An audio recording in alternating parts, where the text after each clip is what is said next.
السلام عليكم، مرحبا بكم معي فيديو جديد في قناه حلويات اسماء. فيديو اليوم بغير 125 غرام ديال الزبده غادي نحضروا جوج اشكال ديال الصابلي بكميه اللي وفيره وكيجي رائع في الشكل ولا في المذاق. تبعوا معايا الفيديو حتى الاخير باش تعرفوا معايا على المكونات وطريقه التحضير. اول حاجه غنحتاجو 125 غرام تاع الزبده مارغرين، غادي نضيف عليها فانيلا، غادي نضيف كذلك كاس تاع سكر سنيده العبار كاس العنبه. غادي نخدمهم مع بعضياتهم مزيان حتى ينسجموا لينا، حتى تنسجم لنا الزبده والسنيده مزيان وتذوب لنا السنيده.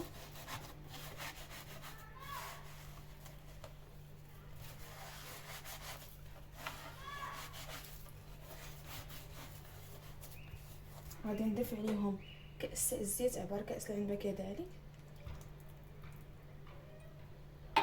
صافي في هذه المرحله نخدموا الزيت مزيان مع الزبده والسنيده حتى كينسجموا لينا. كنخدموا بالكف تاعنا بحال هكا باش تذوب لينا ديك السنيده وتنسجم لينا مع الزيت والزبده.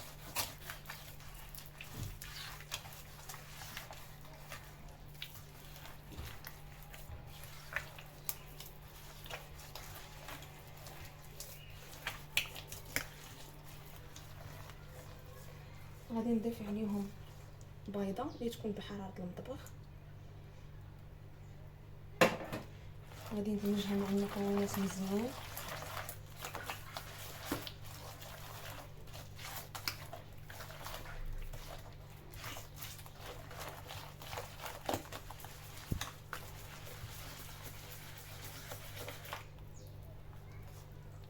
غادي نضيف كذلك في هذه المرحله معلقه صغيره تاع روح الناطه، تلقاوها عند مول الحلوى قول لي غير روح الناطه اعطيها لكم. صافي غادي نخلطها مع المكونات.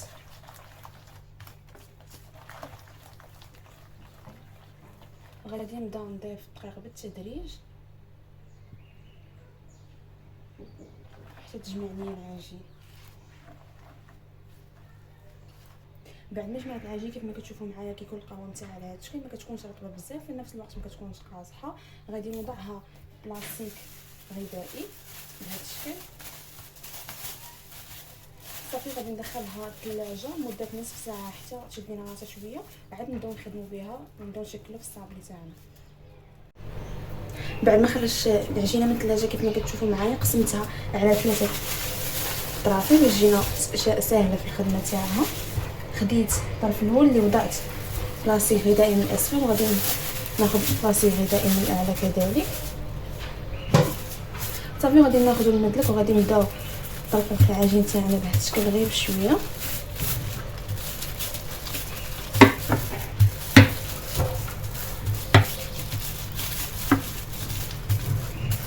غادي نستمر بهذه الطريقه انا كنطلق فيه العجين حتى الرقراق السمك تاعها.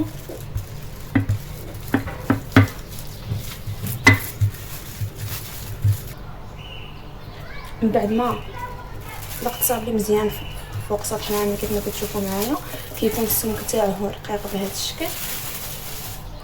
غادي ناخذ قطعه بشكل دائري بهذا الحجم وغادي نبدا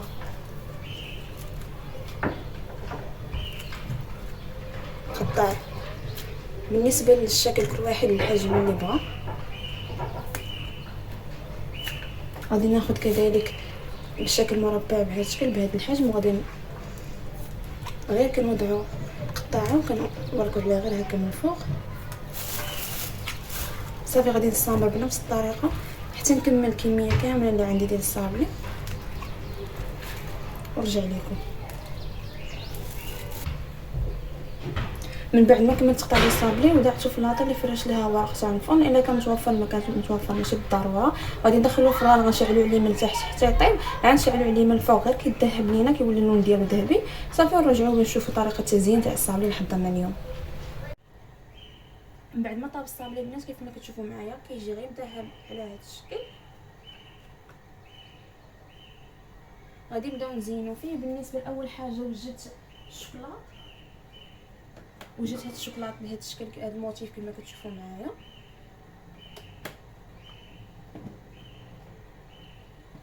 ودرت الطفيره في اللون الشوكولاط الابيض. غنحتاجو باش نلصقو الصابلي تاعنا. درت شويه ديال معلقه كبيره ديال الكليكوز مع معلقه صغيره ديال النابال اللي دفيتهم شويه درتهم فوق البوطه حتى دفاو شويه. غادي ناخذ الصابلي تاعنا بهذا الشكل،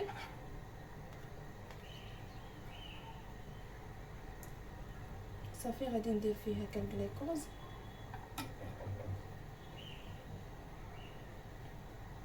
غادي نوضع الشوكولاط اللي حضرت في الوسط بهذا الشكل صافي. وغادي ندير من الجوانب كاوكاو كونكاسي اللي حمرته حتى هو في الفران.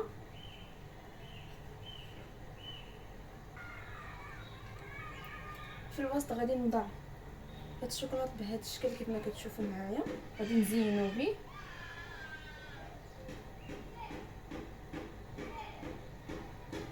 صافي كيكون هذا هو الشكل الاول اللي حضرنا كيف ما كتشوفوا معايا. غادي نستمر بنفس الطريقه حتى نكملو. غادي ندوز دابا باش نوجد معكم الشكل الثاني.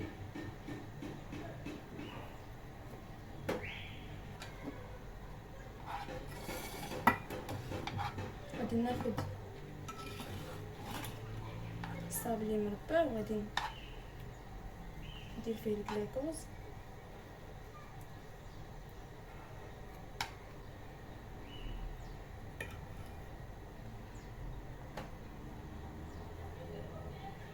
صافي كناخذ الشوكولاط غادي نوضعوه هكا في الجنب.